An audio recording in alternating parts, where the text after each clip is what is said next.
Una de las últimas palabras de Jesús fue en la cruz, en una frase muy sencilla pero muy significativa. Estando en la cruz, Él dijo en algún momento, era la quinta vez que abría la boca en la cruz, para decir, tengo sed. Esta palabra sed, en el original griego, da un significado que incluso en la agonía que él estaba, se le añadía que tenía sed, pero un tipo de sed que duele. Cuando nosotros normalmente decimos tengo sed, no es en esa profundidad, pero cuando se vive de esta manera tal vez y se llega a ese extremo, hay una sed que duele.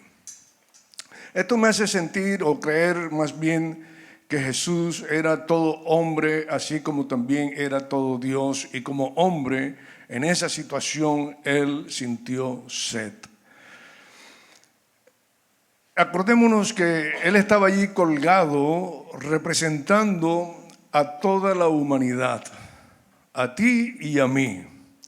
Y que ese grito que Él dio en la cruz, tengo sed, aparte de su necesidad física, trasladaba también la idea de la necesidad espiritual del hombre que no tiene a Dios. Acuérdese que él acababa de decir que se sentía abandonado. Del hombre abandonado tiene sed. Y él está clamando allí, tengo sed.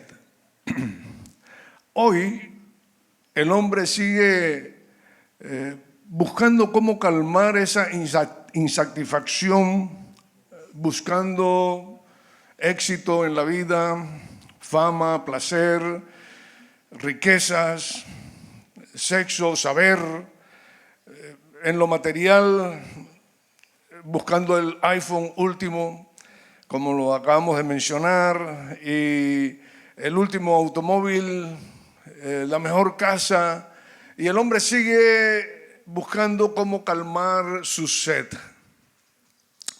Pues en Jeremías capítulo 2, versículo 13, la palabra del Señor dice así en la Nueva Traducción Viviente, dice, pues mi pueblo ha cometido dos males. Me han abandonado a mí, la fuente de agua viva, y han cavado para sí cisternas rotas que jamás pueden retener el agua. Dos males, dejarle a Él, fuente de agua viva, y cavar cisternas rotas que jamás pueden retener el agua. Cuando Dios creó al ser humano, Él sopló aliento de vida sobre el hombre y le dio espíritu, le llamó viviente, un ser viviente, le dio espíritu. Pero cuando el hombre cae en pecado, y una de las primeras consecuencias es la separación de Dios, él se vacía de Dios. La parte espiritual del hombre empieza a mermar, empieza a morir y a distanciarse y a vivir en su vida y en su estilo, en su forma y en su manera. Mientras nosotros estamos cavando nuestros propios pozos, vamos a estar secos, vamos a estar sedientos, vamos a estar siempre con el ansia de buscar algo que calme nuestra sed. Por eso hoy yo quisiera reflexionar juntamente con vosotros, de alguna manera, el poder ser sinceros lo más posible y mirar nuestra propia vida y ver qué pozos cada uno de nosotros hemos abierto, donde estoy yo invirtiendo mi tiempo, mi esfuerzo, mi dinero y toda mi vida. ¿Qué pozos estamos cavando, qué cisternas estamos abriendo. Y mostrar a la vez nuestra necesidad a aquel único Dios que es capaz de satisfacer y llenar nuestra necesidad. Como dije, tal vez hemos cavado muchos pozos que no retienen agua. Hay un ejemplo en el Nuevo Testamento muy evidente que es el de la mujer samaritana. Muchos conocemos el texto de Juan 4:13, donde dice Jesús respondiendo dijo: cualquiera que bebiere de esta agua volverá a tener sed, mas el que bebiere del agua que yo le daré no tendrá sed jamás, sino que el agua que yo le daré será en él una fuente de agua que salte para vida eterna. No tendrá sed jamás, le dijo el Señor a la samaritana. El que bebe de esta agua del pozo vuelve a tener sed. Pero el que bebe del agua que yo le doy, ¿qué dice? No tendrá sed jamás. Es muy aclaratorio para esa mujer. Esta mujer, lógicamente, necesitaba calmar su sed y nadie mejor que Jesús para hacerlo. Y cuando eso sucede en nuestras vidas, como dice allí, viene a ser como una fuente de agua que salta para vida eterna. O sea, no solamente llega a satisfacer tu propia sed, sino que tú te conviertes en una fuente para calmar la sed de otros también. Porque el Espíritu del Señor que está en ti, Él hace que de alguna manera esos ríos corran, esa fuente se manifieste y pueda satisfacer la necesidad de otros. En otras palabras, pasamos de estar secos y sedientos a ser surtidores de la presencia de Dios a otros, llevando el agua que puede calmar la sed de cualquier ser humano. Colosenses, el capítulo 2, versículo 8. No permitan que nadie los atrape en filosofías huecas y disparates elocuentes que nacen del pensamiento humano y de los poderes espirituales de este mundo y no de Cristo. Vamos a parar ahí. En la versión Reina Valera dice: mirad.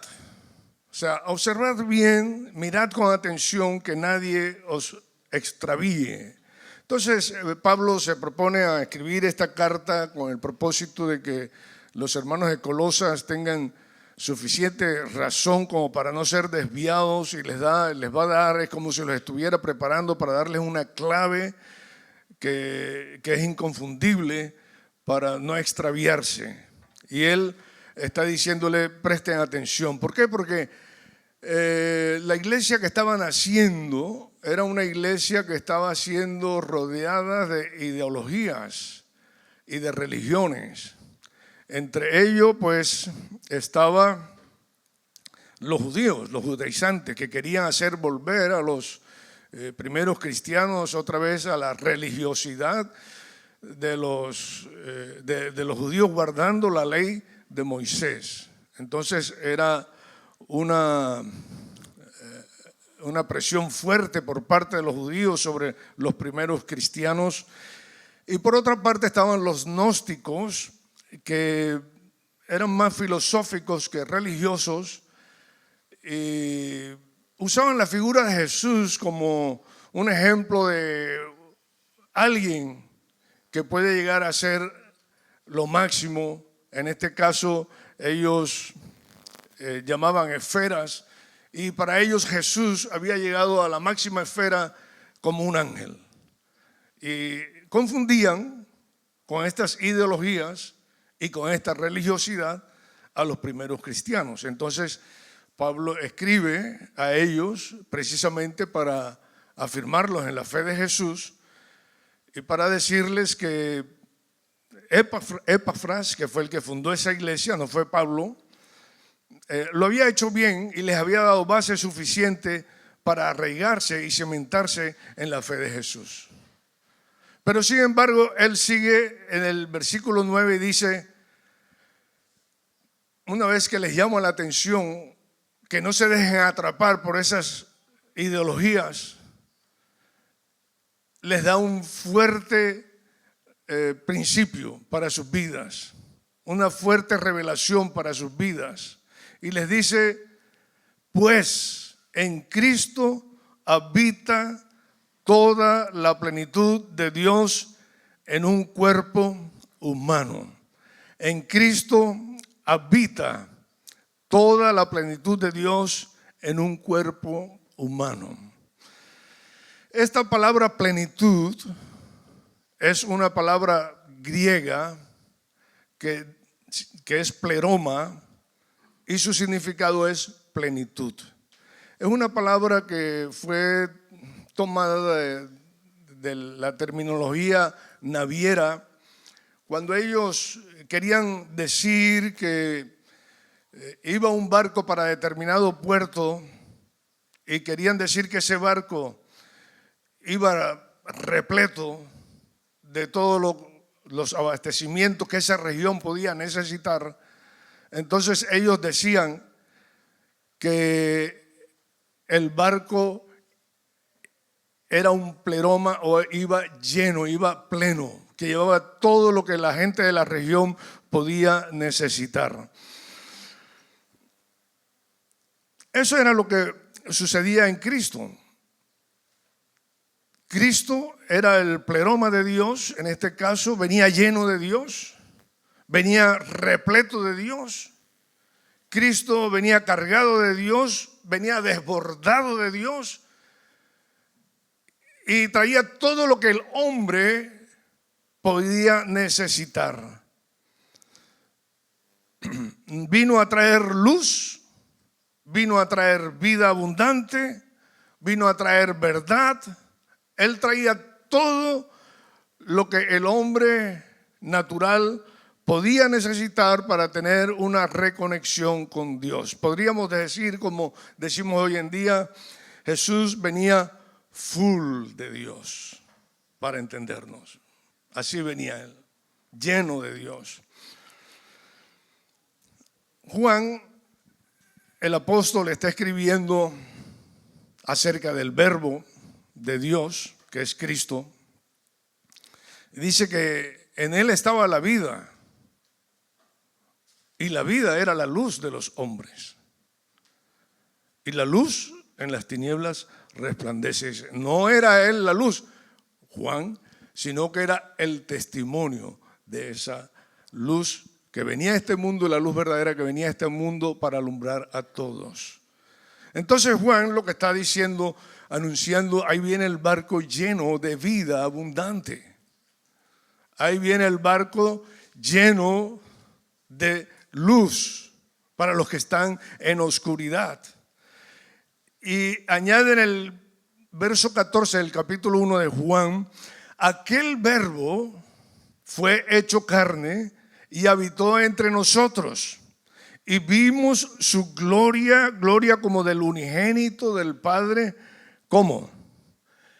Lleno de gracia. El barco nuestro que necesitábamos, que nos traía, venía a satisfacer nuestra necesidad, venía lleno de ¿qué? De gracia. Pero también venía lleno de ¿qué? De verdad. Juan dio testimonio de él y clamó diciendo, este es de quien yo decía, el que viene después de mí es antes de mí, porque era primero que yo, porque de su plenitud o pleroma, de su plenitud tomamos todos. O sea, lo que el hombre pueda necesitar en su vida, lo va a encontrar en Jesús. De Él tomamos todos. Y gracia sobre gracia. O sea, la gracia es abundante. La gracia no es escasa. Él no trae un poquito de gracia en su barco para nosotros. Él trae gracia suficiente. Gracia sobre gracia.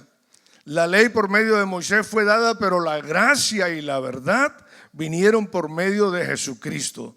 A Dios nadie le vio jamás. El unigénito Hijo que está en el seno del Padre, Él le ha dado a conocer. Venía lleno de Dios. Él es el único que puede dar a conocer a Dios. No hay otro que pueda ser la imagen más exacta de Dios que Jesús. Y no solamente Juan anunciaba la salvación que Él traía para nosotros y la vida abundante que Él traía para nosotros, sino que también nos está diciendo en el versículo 10, de modo que ustedes también están completos mediante la unión con Cristo, quien es la cabeza de todo gobernante y toda autoridad. Dice, de modo que ustedes también están completos. Nosotros estamos completos.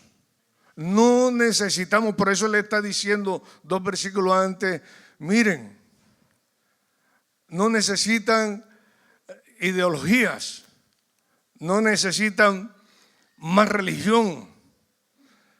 Lo que necesitan es descubrir que Él es Dios plenamente, que Él lo tiene todo. Y en la medida que tú descubres en Jesús o te acercas a Jesús con tu necesidad y Él la suple, tú te sorprendes porque Él tiene más de lo que tú esperas muchas veces. Entonces es asombroso que no solamente Él es pleno, sino que Él nos hace completos a nosotros. ¿Dicen amén? Él nos hace completos a nosotros. Nos vino a llenar de su naturaleza divina. ¿Se imagina qué grande que nosotros, carnales, vacíos, secos, Él venga a llenarnos de Dios? Eso es increíble realmente. Él venía cargado de amor, Él venía cargado de perdón para nosotros. Por medio de su muerte en la cruz, Él pagó el precio para nosotros tener paz abundante. ¿Dices amén? Vino a darnos justificación eterna delante del Padre. O sea, ¿qué más queremos? Si Él traía lo que nosotros necesitábamos no solamente para vivir en esta vida, sino para vivir también en la vida venidera. Él lo tenía todo. Eso es una buena noticia. Estar anunciando que venía un barco lleno y repleto para abastecer la necesidad de toda una región era una buena noticia. Y Pablo en el capítulo 1, verso 6 de ese mismo libro, Colosenses, está diciendo, esa misma buena noticia que llegó a ustedes ahora corre por todo el mundo. Da fruto en todas partes mediante el cambio de vida que produce. Me encanta eso. Así como les cambió la vida a ustedes desde el día que oyeron y entendieron por primera vez la verdad de la maravillosa gracia de Dios. O sea, en la medida que nosotros tenemos conocimiento de quién es Jesús, no es tanto para llenar de saber nuestra mente o intelectualidad, sino de ver el propósito. El propósito de Dios, por ejemplo, esta mañana no se reduce a que estemos todos los domingos reunidos. Ese no es el propósito de Dios. El propósito de Dios es que tú le conozcas a Él. Y en la medida que tú le conoces a Él, tu vida va produciendo cambios. Como decía Andrés en la última predicación, tu vida va a ser fructífera. En la medida que tú estás unido y le conoces a Él, tú vas a dar fruto. No tienes que hacer esfuerzo. Entonces estos hermanos en Colosenses habían mostrado cambio porque conocían que en Él habitaba toda la plenitud de Dios. Eso no solamente cambiaba la vida de ellos, sino que esa noticia se corría y ayudaba para que otros fuesen también cambiados. Recuerdo hace años cuando mis hijos mayores eran niños, vino mi tío Hernán desde Colombia a visitarme y yo era entonces pastor de una pequeña iglesia. Vivía muy sencillamente, tenía escasez de muchas cosas, pero mi tío y mi tía me veían contento y feliz con mi familia, con la pequeña iglesia, en la sencillez, con carencia de algunas cosas, pero estaba feliz. Le llamó la atención y como empresario que era, él me dice: hijo, ¿usted tiene nómina? Yo no sabía ni qué era eso. Entonces él me dice: mire, ¿ha pensado usted que un día usted va a ser mayor, usted no está cotizando, se va a jubilar y no tiene nada? ¿Ha pensado? Como hombre de negocio pensaba todas esas cosas. Y con razón. ¿Qué va a hacer usted? Ahora le apoyan porque usted es joven y los pocos que tienen le apoyan. Pero cuando usted sea mayor, ellos lo van a rechazar y se van a buscar a uno más joven. Así lo hicieron. Mi respuesta en ese momento fue la palabra de Dios, porque la palabra de Dios es suficiente. Le dije: mire, tío, entienda que él hasta aquí era incrédulo, hombre de negocios. Le dije: tío, ¿sabe qué? La Biblia dice: el Señor es mi pastor y nada me faltará. Yo noté que él se quedó golpeado con ese texto. Fue la muestra de una fe viva que llevó a mi tío a tener sed de Dios. Yo le regalé una Biblia en ese viaje. Él se regresó a Colombia con su Biblia.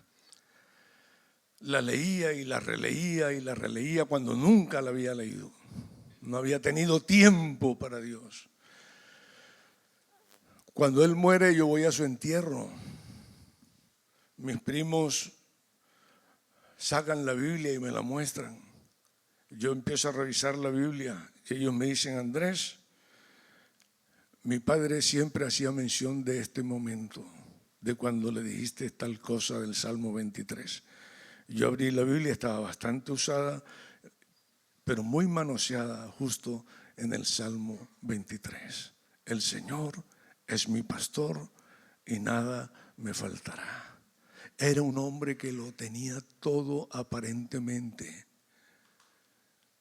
pero le faltaba la vida de Cristo, le faltaba el perdón, le faltaba la misericordia para los demás. Cuando fui al entierro, gente me decía: Su tío cambió. Nosotros le debíamos una cantidad de dinero que no podíamos pagárselo y él nos los perdonó. Ahí nos dimos cuenta que estaba convertido, porque antes él no perdonaba nada. Hermano, y es que tu estilo, tu cambio de vida, tu forma de vivir, de plantearte, de entregar tu tiempo, tu esfuerzo, inspira a otras vidas a seguir a Jesús. Hoy ya jubilado, ciertamente, carezco de muchas cosas. Ya le dije un teléfono, de un coche, si quiere sigo mencionando cosas. Pero no carezco de lo esencial. Tengo a Jesús. Tengo la vida, tengo amor para ti, para el que no conozco, para el que nos está viendo sin haberle visto. Pablo está escribiendo a Colosenses sin conocerlos, pero está expresando su amor para ellos. Puedo decir confiadamente, estoy completo en Él. ¿Puedes decir tú lo mismo esta mañana? Estoy completo en Él. ¿Cómo podemos poner en práctica esta palabra? Colosenses 3. Ya que han sido resucitados a una vida nueva con Cristo, pongan la mira en las verdades del cielo donde Cristo está sentado, en el lugar de honor, a la derecha de Dios. Piensen en las cosas del cielo, no en las de la tierra. Poner la mira en las cosas del cielo precisamente es quitar los ojos de lo terrenal para fijarlos en lo celestial, en las verdades del cielo. No pretender hacer tesoros aquí en esta tierra, sino más bien yo quiero hacer tesoros allá en el cielo. Para esto tengo que sembrar justicia, porque mismo cuando Jesús dijo tengo sed, hay una sed de justicia que también está en nosotros. Y nosotros somos los llamados a implantar esa justicia de Dios. Una sed de misericordia. ¿Y quién más que tú y yo que hemos conocido al Señor podemos ser la expresión de misericordia a un mundo que está necesitado? Eso es sembrar para el cielo, hacer tesoros en el cielo, visitar al enfermo, dar de beber al sediento, visitar al preso, dar de comer al hambriento. Eso es pensar en el cielo. Pero nuestros ojos están aquí, en el iPhone, en el último coche, en las últimas zapatillas. Cuando el Señor nos está diciendo, Andrés, mira al cielo, donde está Cristo, sentado a la diestra del Padre.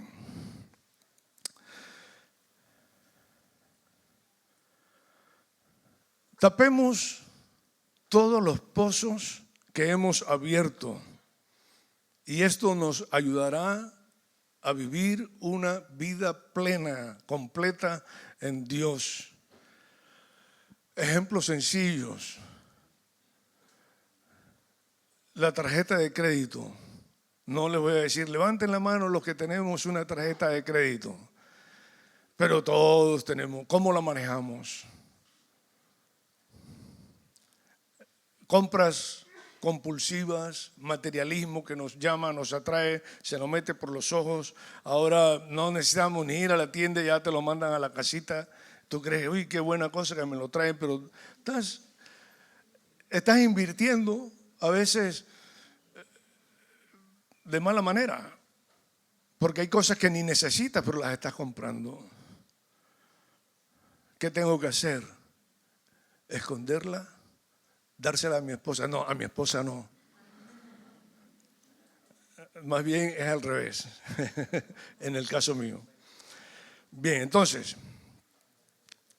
rómpela o cancélala o escóndela, pero trata de vivir sin eso. Son cosas superficiales que estoy mencionando. Una relación tóxica en el trabajo que te complica la vida, Distánciate. Puede hasta complicar la vida familiar. Distánciate de eso. Si el trabajo te roba tu tiempo de calidad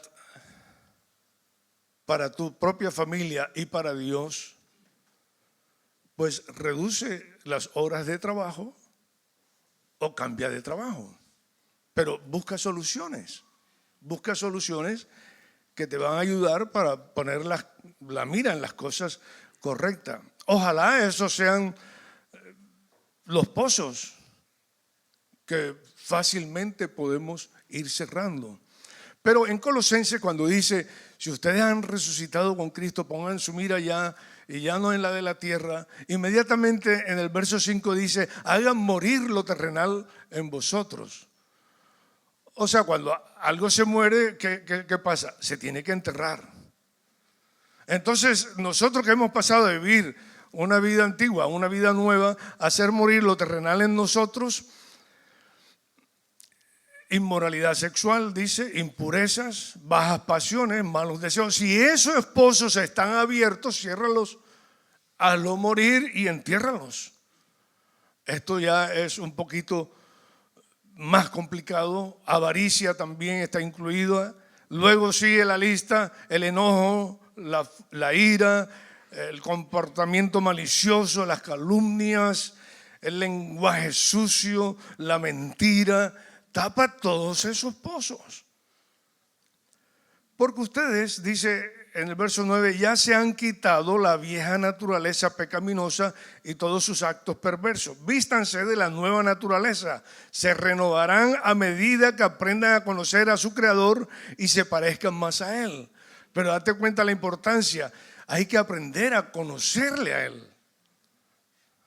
No es venir aquí. Hay que aprender a conocerle a Él para poder vivir el estilo o la forma de vida que a Él le agrada. En esta vida nueva, verso 11, no importa si uno es judío o es gentil, si está o no circuncidado, si es inculto, incivilizado, esclavo o libre. Cristo es lo único que importa y Él vive en todos nosotros. Dado que Dios lo eligió para que sea su pueblo santo y amado por Él, ustedes tienen que vestirse de tierna compasión, bondad, humildad, gentileza y paciencia. Sean comprensivos con las faltas de los demás y perdonen a todo el que les ofende. Recuerden que el Señor los perdonó a ustedes, así que ustedes se deben perdonar unos a otros. Sobre todo vístanse de amor, lo cual nos une a todos en perfecta armonía. Y que la paz que viene de Cristo gobierne en sus corazones, pues como miembros de un mismo cuerpo, ustedes son llamados a vivir en paz y sean siempre agradecidos. El agradecimiento es una de las primeras fuentes que fluye de lo profundo de nuestro ser como señal de que estamos llenos de Dios. No estamos quejosos por las cosas que no tenemos, sino que estamos más que agradecidos porque le tenemos a Él y con Él lo tenemos todo. Dice amén. Él sabe de qué cosas tú tienes necesidad. ¿O tú crees que Él las ignora? Creo que es hora de terminar dando gracias a Dios por el conocimiento que Él nos da acerca de Cristo y de saber que en Él lo tenemos todo y no nos falta nada. Ser agradecido en todo es una manera práctica que puedes desde ya utilizarla. Reconocer a Jesús en todo. Y Él te ha dado todo para que tú puedas vivir una vida piadosa. Yo quisiera que se imaginaran. Imagínate una pequeña comunidad de creyentes que se acerca a Jesús y le dice: Señor, quiero estar llena de ti. Esa comunidad dice: llena de tu amor, llena de tu fe, llena de tu poder, llena de tu humildad, llena de tu gracia, llena de compasión. Esa comunidad será una comunidad influyente en un mundo que está sediento y necesitado. Jesús sigue invitando al hombre que se acerque a él. Acuérdese, 2 males hizo mi pueblo. El primero, ¿se acuerda? Se alejaron. Pero dése cuenta lo que él dice: si alguno tiene sed, ¿qué dice? Venga a mí y beba. Él nos acerca, Él se hace accesible. Mientras el hombre se distanció, Jesús vino a acercarnos a Dios. Venga a mí y beba el que cree en mí, como dice la Escritura, ríos de agua viva correrán en su interior.